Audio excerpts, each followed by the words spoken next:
Welcome to the Dork Forest. Jackie and her pals will never bore us. Shameless confessions about our obsession will make us laugh and smile. So let's explore the Dork Forest and dork out for a while.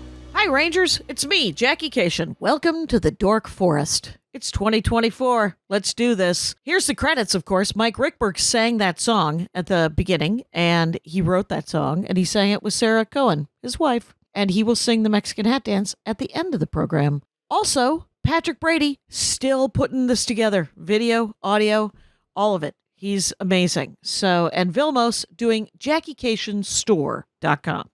Squarespace is doing the regular Jackie Kashian page, and I'm thinking of moving the Dork Forest and dorkforest.com away from WordPress because it's driving me nuts. But those are the credits. But if you go to JackieKashian.com, you can get Dork Forest merch. You can get my stand-up merch. You can get my stand-up CDs and DVDs, which you'd have to have devices for those. You can also see videos and find out any number of things. I have another podcast called The Jackie and Laurie Show, but the Dork Forest is the flagship. 18th year. We're doing it, you guys. You can go to my Bandcamp or my YouTube for extra content.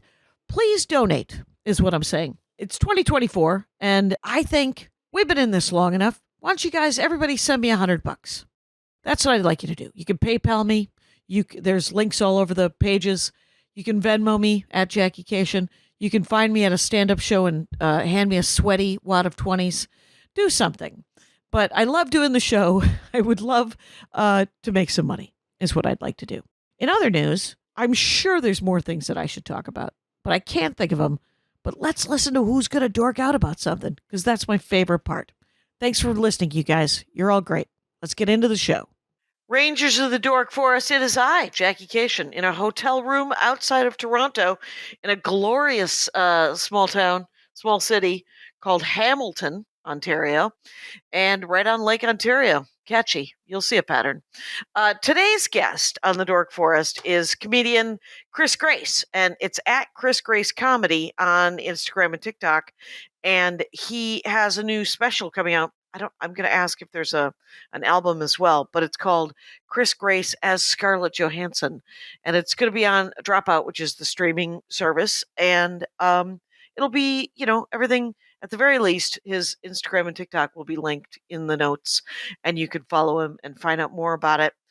Though I do want, the Scarlett Johansson thing made me just go, oh yeah, he belongs on the Dork Forest. So Chris, here's my first question. Is there also an album?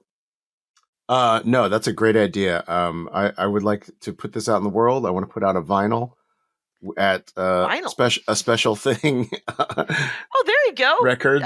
Yeah. Old school. Yeah, Matt. Come on. Yep. Come on, yeah, Matt. Matt, he'll do it. He's not against you. So, so what you've chosen is a board game that I've never played, but it's you referenced that it was sort of like the board game version of one of the just sort of a headset video game situation, which kind of interested me. It's called Blood on the Clocktower. That's right. What's funny is that I think you and I had spoken maybe a year ago about doing the podcast. And sure. At the time I was like, oh, I don't know, I could talk about Dota 2 or this other thing or whatever. And right. I also didn't to pull the curtain back a little bit, I was connected to you through another person. And I didn't suggest talking about Blood on the Clocktower. The other person said, boy, you talk about Blood on the Clocktower so much. Why don't you talk about Blood on the Clocktower on this podcast? It was emergent from my behavior. Yes. It was not. Yeah. Has the person who recommended, have they been on the Dork Forest? No, I don't think so.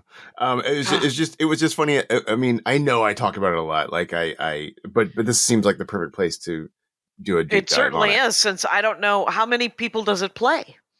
So you can play between 5 and 20 people. What? Probably. Wait, so it's a party game. It is like a party game. In fact, it is technically a board game because you got to buy it and there's board game elements to it. But when you're actually Sure. playing the game, it's just you and your friends sitting in a circle of chairs, no table in the middle, and then one person running it, sort of like a quasi GM. Game mastery? Yeah. Okay. And do you have like is it Clue-like? Wait a minute. I think I read a little bit. I tried to read I don't do a lot of research for a Dork Forest No. episode. But is it sort of like Clue where you're trying to figure out who did it? Who did something? Yeah, Blood on so the it's Clock Tower? similar to it's pretty much like Mafia or Wearwolf. Okay. Oh, But it's okay. one of those things where Stephen Medway who created it tweaked Mafia and Werewolf Yes. with just enough tweaks that it is, to me, exponentially more fun than Mafia or Werewolf. Interesting, because I'm going to Google it because I just want to see some images. This is, of course, on YouTube as well. I'm not going to show you any of these images. You could Google it yourselves. So it doesn't look like it's okay. So it's one person is running it. Are they also the mobster? Are they the hidden Hitler? No, the person running it? No, the person Yeah. running it is your nerdy friend who always reads all the rules in the game and is the one who Yes. probably organized it and invited everybody over. And they're a I- person that probably has control issues and likes knowing secrets that other people don't know. Okay, because they're the ones who have to say who's the doctor, because I've played Werewolf and I've Yes. and I've played. I think I've only played. I might have played Mafia. I think I liked my best iteration of it was Werewolf, where essentially one person's a werewolf. You all have to close your eyes at some point, right? Right. Mm-hmm. And then there's hand raising, and you're like, "I'm the werewolf," and then you point to the person you're going to bite, and then the doctor points without knowing. Points to a person that they're going to cure, whether or not they have been bitten or not. Yep. And then there's I think there was not Cash and Guns. Have you played Cash and Guns? No, I haven't. I've heard of it. Cash and Guns is a little bit like that, except for that it's all out in the open because everybody has a foam gun. Oh, I heard. Yes. yeah. I've heard that's very point fun. guns at each other. Yeah. You might like Cash and Guns just because of how much you like this one. Okay, so I would say your summary what are the of tweaks? your summary of the action of the game is basically all you need to know. It's basically people closing their eyes, people pointing at each other, people doing stuff. Okay. I would say the big tweaks are that in Blood on the Clocktower, every player has an ability. So there's no individual player that's just a villager. Okay. That's just sort of there to either get killed or try to deduce who Right. the evil team is. That's a nice tweak. Yeah. So every game you play, you are different. You're randomly pulling a token from a bag and you've got this sheet of paper that lists all the abilities that are in that game. Okay. And so everybody has some ability to affect the outcome of the game. Yeah. How many different characters are there? Like, are there double ups? There if are you no played 20 people? So there's no there's generally never two of the same kind. There's some exceptions, of course. But there's never Sure. two really of the same role. And then when you buy the game, you get 3 sets of what they call scripts. So it's like a set of like, I don't know, like 18 characters is one Okay. script, and you get 3 of those when you buy the game. And Oh they're my all gosh. different. So when you buy the game, I think you're getting like 45 or 50 characters. And then there's, Wow, so the replayability's got to be great too. yeah, the replayability is insane in this game. How many times have you played it? Have you played it a bunch? Well, I played it for the first time in August of 2023, so I'm pretty young at this game. And then I played it. You can also play it online, which adds to the addiction. Okay, yes. And then I went to the Vegas Clocktower Con. That's quick. Yep. Because it was invented in it came out in 2022, didn't it? It's been around for like 4 or 5 years, but it actually got pretty popular online during the pandemic. Okay. which is But weird. it is still a very young game. And so in America Yeah. right now, there's a Vegas and a DC convention. So like it is pretty young still for having a full, like 500 con. person convention for Yes. for one game. Mm-hmm. Mm-hmm. And you have been to one of those conventions? I have been to 3 of those conventions, and I will be at the DC Clocktower Con in April as a special guest. Oh, Sorry, right, because that's now called Final 3 Con. They've changed the name. Final 3 Con. Why? Because is that in the game? Are there a final 3 people? Yeah, there very typically is. You get down to 3 people. One of them is the demon. You've got to kill the demon on the last day, and you've got 3 people all saying that they're good, and they think one of the other 2 people is evil. So it's a very typical ending to the game is 3 live people and a very tense last day. And so it has a clock to it, like it has a timer attached to it? No, just it has a. That's part of what the GM does, which is called the storyteller in this game. Right.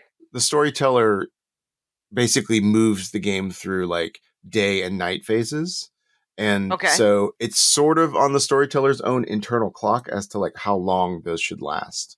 Okay. That's sort of one of the hidden skills of the storyteller is managing how long the daytimes go, because the rule of thumb is that the longer the town gets to talk about the game, the more likely it is that the good team solves it. Okay. So you're trying to keep the storyteller in this game is not really neutral. They are putting their thumb on the scale to try to balance the game for whoever they think is losing. Oh, I see. So as they go, they sort of adjust the scales. Yeah, they have very very specific and limited abilities to nudge the game one or the way or the other, and so you get a couple chances. Power nonetheless. There's definitely power for the storyteller. And have you been the storyteller as well? Yeah, I probably have. Yeah, I at this point I might have story told as many as I've played, because I also stream it once a week on YouTube. You asked me how many I played. I actually have no idea how many I played. I've probably played at least 500 times. Right. Well, if you've been playing since August of 23, and there's an online component to it, yeah. At the Vegas Clocktower Con, I played 23 games from Thursday to Sunday. Wow. Okay. So I like the fact that there's a board game convention angle to it, sort of like Gen Con itself, Mm-hmm. Have you been to Gen Con? I have not been to Gen Con. Everybody tells me I should. Everybody tells me I should go to PAX Unplugged as well. Oh, right. Which are they're just board game conventions. And one of the things I like about, and what it sounds like I would like about this con is that it's not like Comic-Con where you stand in line and you watch other people talk about stuff. It's you literally you just walk up to a table, or you and 2 people, you sit down and you are like, does anyone want to play this game? And so you end up doing that. Yeah, it's the so much Clocktower more conventions. social. It's very social. Clocktower conventions are basically like the Vegas one, which just happened. It's a series of rooms that are booked out in like the convention center part of a hotel, and each room has one game in it, and some of them are scheduled. So some of them are, hey, I mean, it's such a deep rabbit hole. Some of them are, I booked this room because Welcome to the Dork Forest. So, rabbit away. Some of them are, I booked this room because I have a specific assemblage of characters that I want to run, because I've got this idea of how they might interact. And do you want to come play this? And that there's a website, and you schedule yourself for that game. And then there's pickup games as well. And then, but can you pick your character in that scenario, or is it still random? It's still pick it from the bag? 99.99% of the games are still you pull them randomly from a bag. Okay, and of the, I don't know, What is 18 times 3? So are half of those characters good guys and half of those characters bad guys? No, it's like on each script there's like 13 good townsfolk. There's 4 typically what are called outsiders, and those are all good. So that's like, oh, there's more actually. So there's like 17 good players and like between 5 and 8 evil players. Just like real life, there's more good guys than bad guys, but sometimes the bad guys can win anyway. Exactly.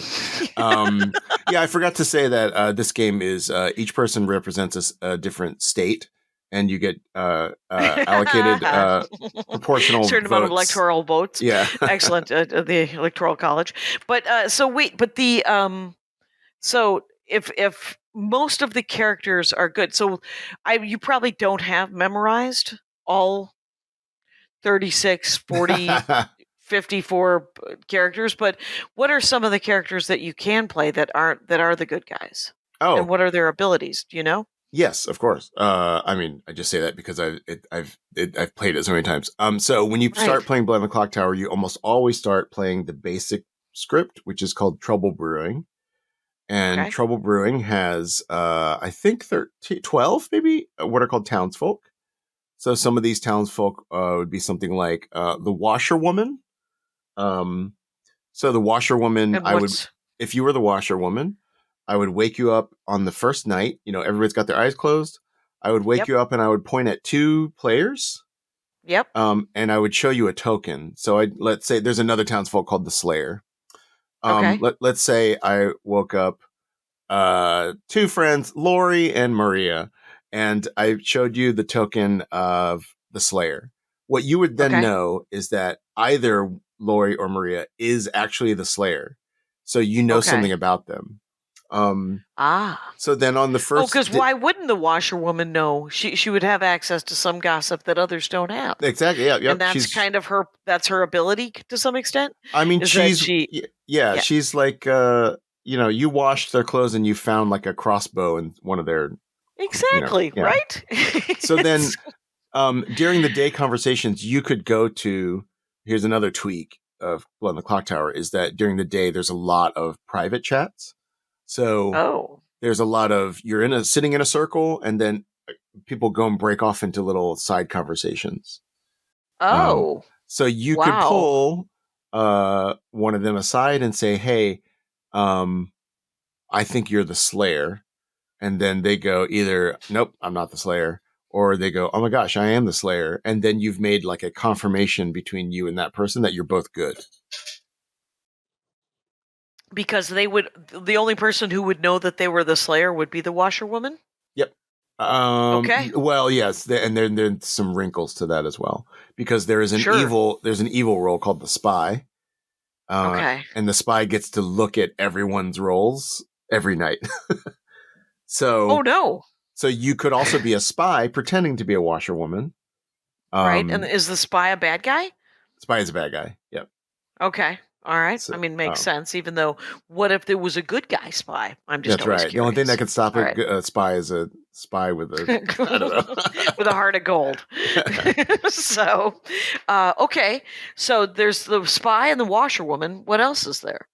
So other characters? Other the faves? Washerwoman is what we would call a first night or a top 4 character. Basically, what it means is that if you're the Washerwoman, I wake you up night one, and I give you that info, and that's it for the game. Like, you don't get any more information. So you're never going to wake up again at night. But what's good about that is that you have less pressure. If you get killed as the Washerwoman, not a big deal. You got all your info. Okay. So there's another character called the Empath. The Empath, I wake you up night 1, and I show you a number with my hand. I either go 0, 1, or 2 on night 1. Okay. And what that means is how many of your immediate living neighbors are evil. Oh. So. Okay. The people literally sitting next to you. Sitting next to you. The problem with that is that, like, people die in the game. So an empath also often wants your neighbors to die, because what happens is it's your living neighbors. So you'll get a read on the next person. If the person next to you dies, you'll Right, get it's one step over. it keeps spreading around the circle. So the dangerous Yes. thing about this is that if the evil team finds out who you are, they will kill you at night because that is valuable. You get that every single night of the game. So Okay. that is a character Much that is, dangerous to the evil very team. right. Because during the day, you are sort of giving that information to the other people that you know are good. Yeah. Is that true? Okay. Yeah, or And you're harboring it all till the last day. Maybe maybe you're collecting, making a case against somebody, and on the last day you're like, okay, here's what I got. Night one, I got 0. Both my neighbors were good. Then, James died, now, and then I got a 1, so that means that this person is evil, et cetera, et cetera. okay, so that I've always see here's I mean I'm always a big fan of everybody should have all of the information. That's a weird strategy to hold on to information. Yeah. Yeah. Is that why would you do that? Why would you hold on to the information? Well, because one, if you reveal too early that you're the Right. empath, you become a target. Fair enough. 2, Okay. sometimes you can hold on to the information, and the evil team presents a case, like they end up, because the evil team is pretending to be good. The evil team Right. and also anybody can be lying at any time. So who you think is the empath could just be an evil player pretending to be the empath. So sometimes they'll make up information that conflicts with yours, and Right. then you can be like, wait, that's not possible because I got this information. Right. Okay. So I mean that is the crux of this game is that so you're almost always initially at least playing with strangers, right?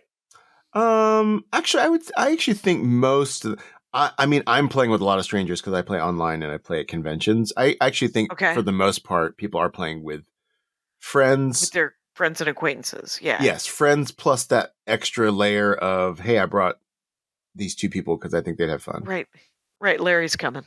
Yeah. So you don't know Larry, but he could be Yeah. he could be the best liar in the whole wide world. Yeah. So you said that one of the reasons that you like this game is that it's a substitution for small talk. Oh, yes. Yeah. So what? I mean, we can get back to characters in a minute, but what on earth? Like, I mean, small talk is just. I mean, I only have 2 questions when I meet people, which is where are you from and what are you reading. Oh. So, I don't. After that, I can only talk about myself. They have to come up with 2 other questions. Right. I think that, like, I kind of hate parties. Like, I almost hate every single party I've ever been to. They're hard because they're so difficult. So I hate parties. If we can play this game instead, I can literally stay at your house for 8 hours. That's it. Oh my god, Um, please. Does this game last 8 hours? Because I don't want a game that ever lasts 8 hours. It can no. A game should really be like 60 minutes to 90 minutes, maybe 2 hours. Okay. Okay. But if you Well, play for 8 hours, and- you're playing 3 games probably. Right. Right. I also don't want to go bowling for 8 hours.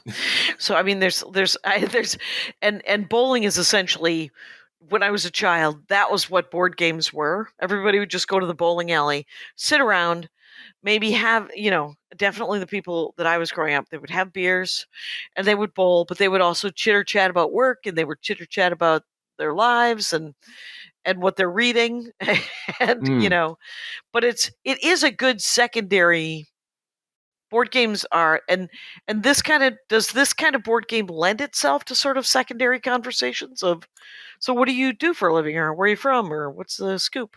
Yeah, it does if you've got.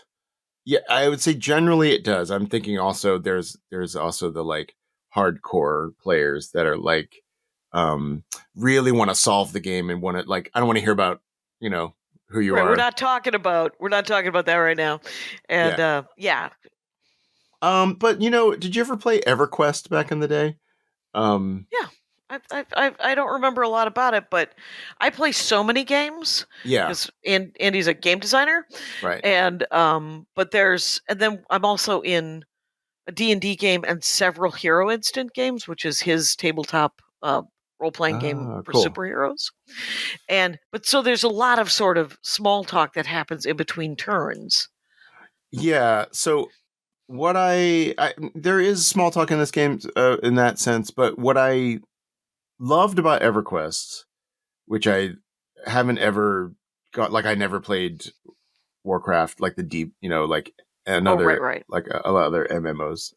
But what I loved about it was, I realized, I can become friends with somebody if we are doing something together. It's hard for me to just sit across having coffee with somebody being like, okay, now we're becoming friends. Like, I'm just like, I don't Oh know my what we're God. doing. I have a podcast with Lori Kilmartin, and she doesn't even know that we've been doing it for 7 years, and thus we are friends. Right. So, because we talk for an hour every week. Yeah. I know more about her life and her kid Right. and her hopes and dreams than anyone. So, but yeah, but the massive multiplayer, like I didn't play EverQuest. I played World of Warcraft is what I Mhm. did, and I never played it as a massive multiplayer. I think there was a board game called EverQuest that I played, and so I got. So did you play a lot of those? So headphone, most massive, the big like EverQuest, No, I played EverQuest a lot when EverQuest first came out, and right? the reason I didn't move on to World of Warcraft was EverQuest was so engrossing, but also kind of disabling for my regular life. That All of that stuff is consuming. Yeah, It consumes any other social stuff you might do. yeah, So this at least you're out there. Like if you're going to cons, yeah. you're having Thai food with people afterwards. Indeed, So we are. Yes, and only Thai food. That's one of the rules of the game as well. that is also Yeah. that's So I interesting. forgot to mention this implements a strict electoral college, and you have to eat Thai food. That's it. There's a couple of very strong. I don't know why Thai food tends to come up at cons a fair amount, just because I think do you know the hotel in Vegas that you guys played? It was the That it was at? Rio we were at. It was the Rio. I did the Comedy Cellar at the Rio because there was a con that Andy wanted to go to because he wanted to play test his new board game. Yeah. And so I got booked at the Cellar, and then he could come and stay for free with me and save on, not that the Rio is an expensive hotel. Mhm. The Rio, come on over, help me paint it. Though they did, they've redone at least one tower since I was there the first time. Yes. But I forget the name of that con too. It was all different board games, so it was a board Was game it convention. Dice West or something Yes, like? yes, Yeah. it was Dice, and there's a Chinese restaurant in the Rio that's actually a destination Chinese restaurant for the Chinese people in Las Vegas. Oh. So they have Oh yes, amazing I know. dim Yes, I sum. never made. Yes, Yes. yes. Okay, got it. I never So went there, for but Saturday and Sunday mornings, you might want to take a friend or 9, and because I'm sure you know a lot of people now. Because if it plays 5 people, kind of minimum, which is what these games often do, right? yeah. It's Just be more often a 9 to 12 person is sort of like the sweet spot. Yeah, because 5 itself is a little hard, right? 5 and 6, you run a slightly tweaked set of rules that are sort of like they're fun, but like it's not what people consider like the main game dynamic. Okay, because the main game dynamic is, I mean, if you have 10 people, 9 or 11 people playing a game, it's not going to be over in 90 minutes unless the game master or the storyteller is pretty strict or pretty, let's do It this. depends on No? what the setup is, but yeah, I mean, I could run a 10 player game in 60 minutes if I need to.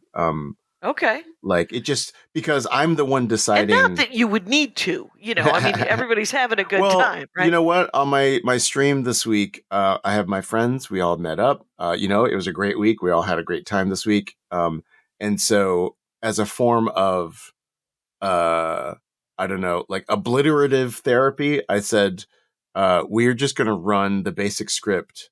And initially I was like, we're going to play 10 games in 90 minutes or whatever. And we did. We played 5. But we played 5 games in 2 hours. How many people? I think it was like 9. And Okay. it was just a form of, I'm going to flood your brain with this game to push out whatever else you're thinking about today. Oh, right. And It's what day are they live streamed? Like, by the way, I'm talking with Chris Grace. It's at Chris Grace Comedy.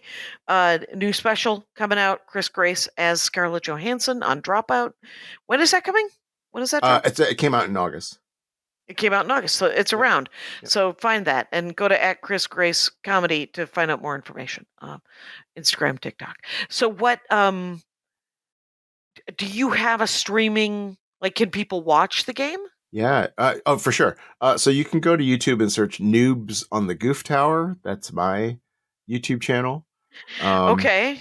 And we stream once a week, depending. And what's annoying about my stream is that I don't have a regular schedule because I stream during the day in LA because I have friends in the UK that I want to include in terms of time zone. And so what happens inevitably is, I schedule everybody for example, today at 2 p.m. I'm going to stream. And then what happens is I have to go do a Amstel Light callback at the Petco. And then I can't, and I have to move everybody to tomorrow instead. So basically what happens is people that follow my channel end up just like getting surprised that there's a stream all of a sudden. Right. So it's There's probably not all the of a best sudden practices. there's a new one. Yeah. Right. But yeah, because if it's 2 p.m., then it's 10 p.m. in London or wherever. Yep. So you can't push it 2 hours because then we're talking midnight, 1 a.m, and they might have also things to do during their next day. Yeah, pretty much. Cycle. Yes, and so okay, have you? Because I mean, the thing is like all the things that you wanted to. I mean, we're mostly like. I'm gonna talk about this one first because you gave me sort of 5 things that you really like about the game, and so so you've been playing this game for, let's say, 4 years or maybe 4 years, sound right? Or 2 years? No, I've only been playing for 14 months basically. Oh, right, that's right. And so, and you said that you've made good friends, making friends in adulthood, which I think is one of the greatest things about Gen Con and about the dice things and about, you just end up meeting like-minded individuals. Is that, how did you fall into it? Well, so I have made a lot of new friends in the last year. I fell into it because I was at the Edinburgh Fringe last year doing a solo show, and through a series of connections, I got into a Wearwolf Live charity game. Okay. And then the next night, my friend John Gracie was also running the next night Blood on the Clocktower Live. So similar thing, but you're playing it in front of an audience for comedy. Chris, Chris Grace, you have a friend named John Gracie? I do, yeah. We do Grace a show and called Gracie? Grace. We do an improv show called Grace and Gracie as well. No reason not to. Thank you very much. Just wanted to make sure I had that right. We were legally required to do that show once we met, essentially. Yes, it's true. And they eat Thai food and somehow. So then I ended up playing Blood on the Clocktower Live on stage in front of an audience, and that was my first game I ever played, which was a pretty wild way to start playing this game. Right. Yeah. But fun, I bet. But so did you how did it escalate? What it's interesting because I've had a lot of experiences in my life where that I almost sometimes bounce off something initially, and then it just festers in my brain, where then I become obsessed with it. So I played it was fun. Then I played it immediately, in the next week, I played it, I think, went to like 3 more times. Because I was around a lot of people at Edinburgh Fringe that were playing this. And then I was in London the week after, and I had friends there that wanted to play as well. Okay. But after I played it the first couple times, I was like, oh, and this is a very common feeling people have. They're like, Right. oh, the storyteller has so much agency. The storyteller is just sort of like not cheating, but like the storyteller is just Too much doing power, whatever they or- want. And Okay. like this game is not winnable because of the storyteller, which is actually not true, but it is a common perception people have early. And I was just kind of like, I was also playing with a lot of veterans and I was brand new. And Right. a lot of times what happens there is that they're talking about things that you don't understand about the game. Sure. And I kind of bounced off of it. And then I just was like, there's a lot of content about this game on YouTube. And I started watching that and slowly got like, I don't know, Clocktower pilled or something. I Right. was just thinking about how like when I was living in New York, I saw the show Sleep No More. And I was like, I saw it and I was like, it's fine. Why I feel like I got tricked into watching Modern Dance. And then Sleep No More wound its way into my brain where I just like started thinking about it. And then I've seen that show like 5 times now. Okay. So there's something there about like, it really isn't always for me about like an instant obsession with something. Sometimes it's just like, Right. I'm like, I don't know why. I'm still thinking about that thing. And That's then I have to go fascinating. revisit. Yeah, I don't know what that is. So you played a bunch initially, and then you then you watch YouTube, Yeah. and then how do you get back into it locally? How do you get back? So then I was Because playing. do you have friends that play board games just in your life, and you're like, does anybody want to play this game? No. But in that gap between that and Vegas Clocktower Con, I was watching content, and then I was dabbling with playing online. And then Okay. And then it was probably Vegas Clocktower Con that really like sealed the deal, because then That I is played 20 games in a weekend. Right, and that is the trajectory. That is, and do you still play with John Gracie and any of those Yep. people from the UK? I do. Okay. I played with John at this past Vegas Clocktower Con. John was a special came. guest, and we ran All the right. Blood on the Clocktower live game show at the convention. Okay. That's awesome. And so I like the idea that you can end up playing something, and there is an online way to get into it, and then there is a con where you can, because like the what I got from you was, it is actually quite difficult to make friends. You know, when you're a small child, Yeah. you go to school and you're like, well, she's my best friend, and you're Right. like, you don't even know what that means. And then 40 years later, you're like, well, she's my best friend. I'm uncertain why, but we're still, it's because I think it was because of kindergarten. This is my like genuinely one of my best friends from junior high, and he's Right. someone who I do not talk about elections with because I grew up in Texas. Right. Well, and my best friend from high school, who I am still friends with, I do talk about politics with. His best friend is no longer my best friend. Mhm. And he is an acquaintance. And but they were inseparable in junior high and high school. And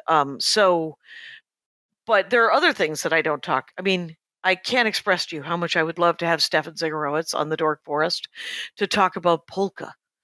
But how much, the thing about the Dork Forest is that you get an hour to tell me about your dorkdom, and then I stop recording. It's not that I don't love what I love to hear what everybody's talking about, but Janine Garofalo, great episode about beading, Mhm. making little bracelets and stuff. But at about an hour, I had to go, well, you could keep talking about it, but I'm going to stop recording it. Yeah. And so it is like that with my friend Stefan, who I have known. But I mean, if we met today, we probably would not be really good friends. So it's really hard once you leave sort of structured things, right? Yeah. Such as school or university or sort of workplaces. And there's people in stand up that are obviously my good friends and stuff like that. And then there's other people that are my work friends. And then there's other people that are my arch enemies. But but the thing is to hear, I love the story is the point of this whole thing, is that you played it once, or in your case 4 times or whatever, and then you went down a rabbit hole of YouTubes, and then you were like, I'm going to take myself to the Vegas con because it's close enough, and you played it online. And did you meet people online who were going to the con? Yeah, I played with people. Right. This is a very common thing, which is really interesting. But you play online for 9 months with somebody, and then you're like, "Oh, you're a whole person." Right. Oh, your face is attached to a body. But right, I get to see your shoes one day. Yeah. And and also the extremely surreal thing that has happened is that I have people on my stream that I play with pretty much every week. And then I was in Edinburgh 2 weeks ago teaching at this like improv festival, and my friend Mara was there. But I see her every week. But right. But we saw each other in person. I was like, oh, it's not weird because I just played a game with you yesterday, and I'll play a game with you. Going. Yeah, That's so cool. That is the point and purpose, in my opinion, of the internet. It is to make friends and to have connections with people. So now here's the two. I mean, and we're almost at 40 minutes, which of course is fascinating to me always. Okay, I just have to mark this. 30. Okay, so there's something you said about it's safe to role play bad guys. Yes. So because many people are evil, somebody has to be the bad guy. Yeah, minimum 2 people have to be evil in every game, and sometimes up to 4 or 5, depending on how big the circle is. Right. And I like my niece gets very anxious playing Blood on the Clocktower. I made my whole family play it. Right. I would get very anxious playing it just because I'm not. Yeah. Yeah. So she gets anxious because she doesn't like lying to people about stuff. Yes. So, and I think people do come into the game sort of aligned with one or the other. Some people, like I definitely am more good aligned in that I sort of, my natural temperament is kind of what you said. Like, I wish everybody would just save their information. Right. Everybody would just be forthcoming about, what they know, right. And then we'll all figure it out as a town together. Right. Yeah. Right. So, that's not the game. That almost never happens. And when it does happen, you have to remember that at least 2 of the people are completely lying about what their information is.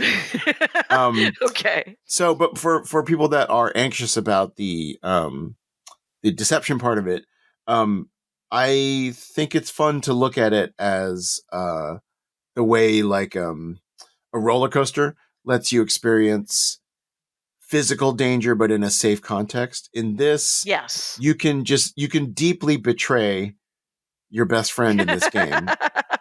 And I have found much less personal and much less rage oriented than Mafia or Werewolf. Oh, that's interesting. Okay. So who are the bad guys? Like what kind of roles are they? What are their characters? Yeah. So there's one demon. Okay. There's always a demon. The demon is the one who generally is responsible for killing the people at night. Okay. If you're not the demon on the evil team, you are a minion, and a minion is somebody whose job is to help the demon stay alive to the end of the game. Okay. So there is a hierarchy in the evil team. I think that's different than Werewolf and Mafia as well. Well, there's one in there's a sheriff and deputies in one version of this that is something else. But yeah, that is interesting. So there's one super bad guy, and does the demon have to be alive at the end of the game to win? Almost, or can a minion become a demon? Minion can become a demon depending on different abilities. So when you play the beginner script Trouble Brewing, one of the demon in that script is called the imp, and the imp Okay. every night I wake you up, you point at somebody, they die. That's the ability. You have an additional ability, which is that if you are the imp and you point at yourself, then you die, and a living minion becomes the imp. So, basically, if everybody's like, okay, when we wake up tomorrow, we're definitely killing Jackie. Like, we got to execute. Okay. Like, Jackie is definitely the demon. Let's execute Jackie tomorrow. Then the previous night, you kill yourself, and you go, well, I couldn't be. That's an amazing twist. That is a great, cool twist. Yeah. So then you wake up and you're like, I have to be. I died. How could I be evil? I wasn't. Yeah. So are people still sitting around the circle after they've been killed? They don't just go get chips? Yeah, these are the great tweaks. So the big tweaks are, and this is, I mean, it generally is, I'll just say it's way better than Mafia or Werewolf. One, everybody has the ability. Two, you don't stop talking when you die. So, that's awesome. So in this game, when you die, we do not reveal what your role was, and you keep talking. So you lose your ability. So if you were a good or an evil player that had a useful ability that keeps going, you lose the ability to do that, but you still win or lose with your team. So, and the main point of this is that if you are good, you can keep trying to figure out the puzzle of who the evil team is. And if you're evil, you get to keep bluffing and lying and adding noise to the conversation. Yeah. And are you still have to close your eyes at night? Yes, you do. You don't get to see. Yeah, and I think that's different from Mafia and That's Werewolf. different from that's totally different from that. Yeah. Well, that's awesome because that just keeps everybody engaged till the end of the game. Yeah. It doesn't matter if you die. It's okay. That's cool. In fact, I love dying early in Clocktower.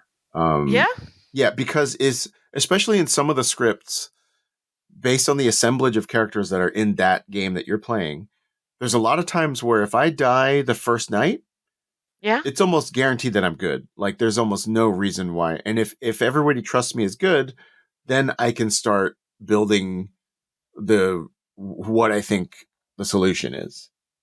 Oh, right. Because the demon knows who their allies are. Yeah, they know the evil team knows each other. Okay. So if you the first to die, you know that person is good. Yes. Unless that's a deep game. If you were, that'd be a really deep game to kill one of your minions right away. It happens because there are certain minions that it doesn't matter if they die early. Also, the thing I described to you before about the imp passing to another minion, you can do that the first night if you want to. So, and people do it sometimes because rhythmically it's strange. It's like, wait, why would that happen so early?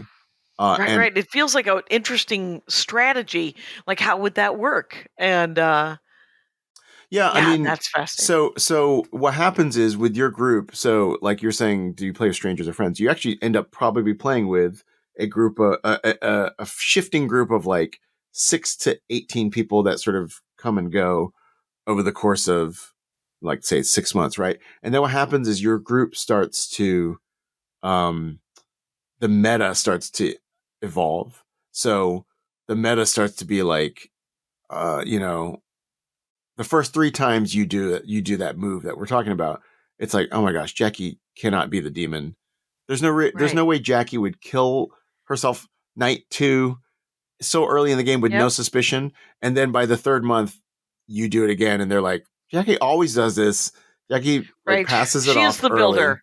Yeah. Yes, it is. I don't know if you ever played Lords of Waterdeep, but there's nobody knows what your characters are, and there's one character that is the builder, and you only get points if you just keep building different structures. Mm-hmm. And so the joke with my friends is, whenever the first person buys a building, you're just like, oh, well, look who's the builder.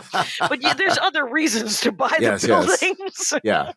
But that's an excellent point too, is that because you don't know these people initially, but by the 3rd month, like if you played when I think about apples to apples, the first time I played with what were then Andy's friends. And what I learned about playing apples to apples with his friends is what they found funny, Yeah, right. like how dark they were, what they, if they were into puns, as if they were into, they liked the idea of something satirical, like a real answer, or if it was like, if the word was joy and somebody picked back black lab, and you're like, oh, puppies, and so Right. like, I mean, it's to play board games with people or to play any game. I don't want to be sweeping, but probably the layer that you learn, especially if you're doing it interactively, whether it's online where you get to talk or in person, where you get to talk, where you actually meet the people. I mean, Andy told me initially before I played any Dungeons and Dragons that one of the great things about D&D when he was a kid was that you got to role play all of the different things. Like you said, you got to find out what it would be like to be a bad guy. You got to find out what it would be like to be a hero. And he was like, everybody I played D&D with in the late 70s, these were not heroes. We were a weedy bunch of little guys. Right. And so, but we could be heroes and we could be wizards and we could, and so it was actually pretty good social training of how to talk to real people. Yeah. Which is kind of amazing too, I think. Yeah. But, and I don't know if also, that game offers that, but yeah. Absolutely. But also, like, while you like that made me think of one of the other great things I think it adds to the adult friendship part of this game, which is that I can come to you and say, oh my gosh, Jackie, I haven't seen you in a year. We were in that game together where you were the heretic and I was the mayor and I thought I had won, but your ability, like, you know what I mean? Like, and you'll, Yes. like, that happens all the time where at the conventions, there's a lot of names and faces and I don't really remember them all. It's hard. Yeah. But people can say, oh, we were in that game at the end of Vegas where you became the good Baron on the last day. And then the poppy grower died, but there was a pixie poppy grower. So the evil team did, and it's like nostalgia for specific dramatic moments that we've gone through together. Yes. And those dramatic moments are fictional, but they feel as real as, I mean, the thing is it's as real as going to a party and somebody going, what we're going to do is we're going to do shots off of that guy's ass. And, or, I mean, it's that, but it's more wholesome. It's more, it has more chance. Yeah. So it's like the narrative around it is fictional, but the agency of the choices that the people made was real. So, and their decisions to like trust fall or lie or whatever, those are like things they did that we can like remember. Yes.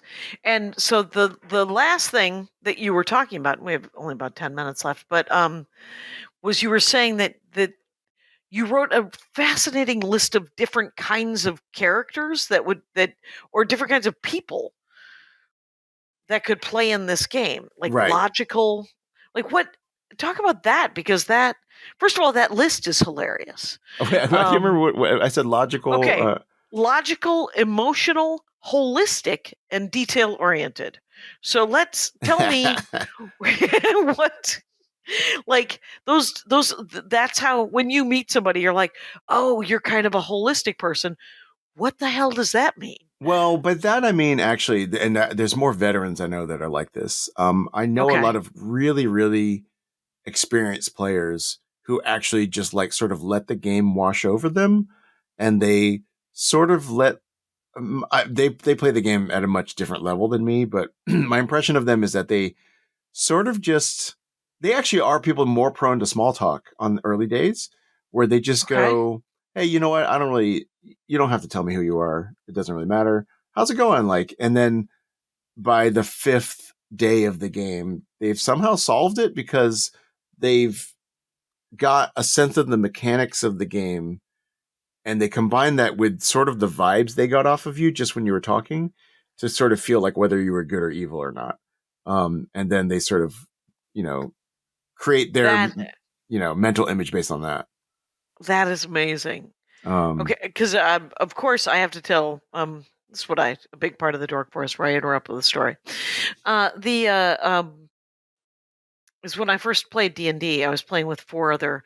Andy was the GM. He was dungeon master, and then the 4 of his best friends that we were playing with, they had all been playing since they were 13, Mhm. and his buddy John didn't even play enough, so all he did was read the books and essentially consume them, and because he didn't have enough people to play with, and so. And plus, the other thing is when I first started playing games with him, I said, I actually don't like playing board games. And he said, that's because you're the youngest of 6 and you have only played sibling rules. And that means that if you pass go and you forget to ask for $200, no one will, they're all like, oh, you forgot. So sad, too bad. Uh-huh. He's like, he's got 40 people to play board games with in Los Angeles, which is why he will never move. And he's like, we used to, he was part of a science fiction club in college, and he said there was 100 of us, and 60 of them you had to weed out because they were really hard to play games with. They Mhm. weren't fun to play games with. They were a little too competitive.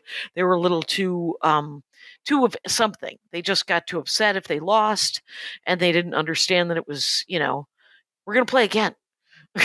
Right. He's like, it's irritating to lose, but it can't possibly matter. So you can be irritated, but you can't, there's no flipping the table up and being a crazy person. He's like, I don't want to play with those guys. So he had weeded out. So by the time I started playing games with him, they were with people who were competitive, wanted to Mhm. win, still do want to win, but aren't going, this isn't life and death to them. We're going to play again. So, and so, but I love the idea of that holistic thing. I have watched his friends play games like that, Mhm. where they're just all of a sudden, and then they come out of nowhere and win Yeah. because they so much gaming. Yeah. Anyway, so what about logical, emotional, or detail oriented? Well, I mean, I just mean that there are a lot of players who approach the game from a logical point of view because there is early on. I remember thinking like, oh, this is just like Sudoku. It's um, Jackie told me this piece of information. If that's Right, true, then Maria has to be the Slayer, which means if right, Maria is the Slayer, it means that she can't be the demon. mhm, XYZ.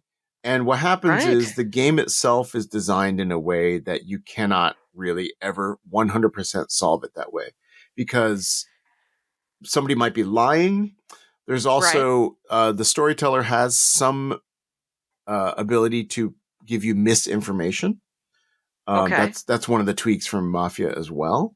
Oh, Um, okay. Wow. so that's a pretty big one. There's a concept of being drunk in this game or poisoned, Okay. which means if you were drunk or poisoned, then the storyteller can lie to you about your ability. So if you were poisoned on night 1 by the poisoner, who is an evil minion, Right.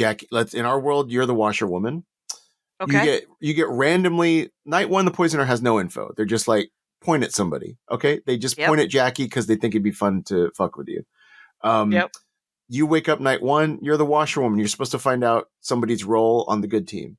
Uh, Yep. but you're poisoned, so your ability is now corrupted essentially. Suspect. So Yes. now I point at Joe and Ted, one of whom is evil, one of whom knows that he can bluff, let's say, the investigator.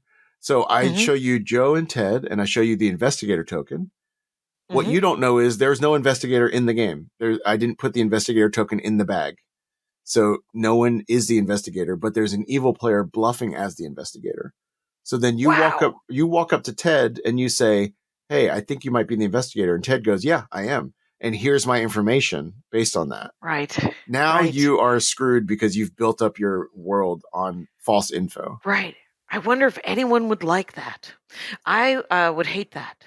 Okay, Um, but it depends. Like it's a very very fascinating thing that um yeah. it basically makes the game. It allows for the game to. That's what lets it be endlessly replayable and doesn't turn the game into like a Okay. solved problem every day. Okay. And what's interesting is that when you first start the game, you wildly overestimate how much drunkenness and poison there is in the game, because Okay. there's only one poisoner in the basic script. They can only Right. poison one person a night. Yep. And so what happens is it's a great actually example of how like the intrigue and suspicion of there even being a poisoner in the game when half the time the poisoner token wasn't even in the bag, right? Right.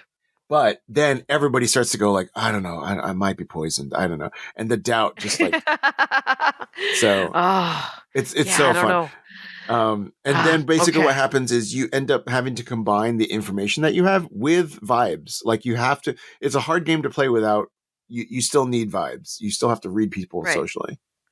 Right. Is that the emotional player who's just I mean, there's some people, so like I'm not the best logician, let's say. I'm growing in my skill. I've noticed over the last like 3 months when I play, I'm better now about like, I just had a chat with Jackie. I don't know. Jackie's energy just seems different. Like Jackie plays so aggressively trying to solve the game when she's good. For some reason, this game, Jackie is like laying back and I don't really get why. And then it starts to be like, oh, I think you're evil actually. Right. Yeah. That of course is how friendships are born. Yeah. That's hilarious. How about the detail oriented? Detail oriented is so like there are some roles in the game that are there's a lot of admin to them. So for example, there is the flower girl. The flower girl, every night I wake you up and I tell you if a demon voted on like the executions and nominations that happen. Okay. Which means if you're genuinely the flower girl, it's really hard to do live because not that many people like have a notebook and keep notes, but like you're trying to keep data for like 5 days of gameplay about who voted and who could be the demon based on those votes.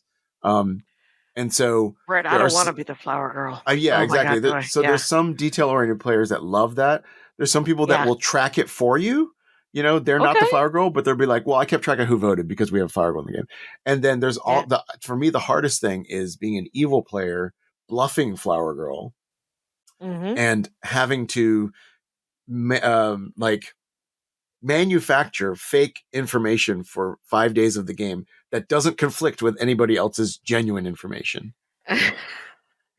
Yeah, that's that this game I didn't know that we could do an hour on this game. Oh, but it's funny because I knew I could do 6 hours on it. Blood on the Clocktower, you guys, and I'm with Chris Grace, and it's at Chris Grace Comedy on TikTok and Instagram, and it's a social deduction game. But Chris Grace has a new special out on Dropout, which is a streaming service, and it's called Chris Grace as Scarlett Johansson, and that is a hilarious name. But it's all going to be in the notes. Thank you so much for doing the show, Chris. This was fascinating and super fun. So thank you so much. Yeah, it was a blast. You're welcome. And Rangers, you know the rules out there. Take care of each other. Hi, Adal. How was the show? Fascinating, and I think I would have liked you to have actually been there. It's Chris Grace of Chris Grace Comedy, who really likes a tabletop game that is not. It's sort of a board game. It's sort of a mafia game, sort of a werewolf game. Is it sort of a Hitler game? It's called Blood on the Clocktower. Oh, okay. I've heard of this game, but I've never played it. Well, it's a social deduction game, is what he called it. That's the werewolf mafia angle. Okay, and it's been tweaked so that it has replayability. Ooh, because everybody gets a character. Okay, and there's 3 different, and there's also scenarios, and there's 3 different groups of 18 people. So up to 18 people can play per. Oh my gosh! So a total of 18 people. So it's 18 people divided into 3, or no? It's anywhere between 5 and 18 people can play. Okay, but not 3 times 18. Better. Well, and there's 3 groups of 18. Oh my gosh! All right, so you could actually play. What is that? 54? Yeah, something where, but not at once. I think you just, but it makes the replayability. Oh, I see. I got you now. Right. And what was interesting to me was that he talked about the gameplay in the way that you told me initially what sort of D&D did for you, where it was a substitute for like small talk, and it was safe to role play different characters. Yeah. That you weren't, and but the game, but try on different hats, so to speak, personality wise. Yeah. Right. And I there's a question I wish I had asked him, but I had not, which was this the first game? Was this like the first tabletop in-person kind of game? Because he's been going to conventions now. Oh, okay. Just to play this game.